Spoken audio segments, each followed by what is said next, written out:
Yiğit düşünecektir. Ne istese, ne istese, acaba bir sandık altın mı? Yoksa bir çuval yakut mu? Zümrüt mü? Epey bir dinlenir. Günlerle birlikte zihninde seçenekler gelir geçer. Ne dileyecektir? Düşünür düşünür.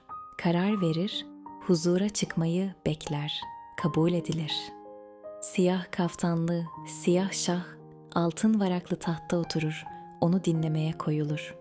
Sevgili şahım krallığın daim bereketi bol olsun. Bağlılığım şüphesiz, ikram ettiniz, yedim içtim, değer verdiniz, minnettar ettiniz.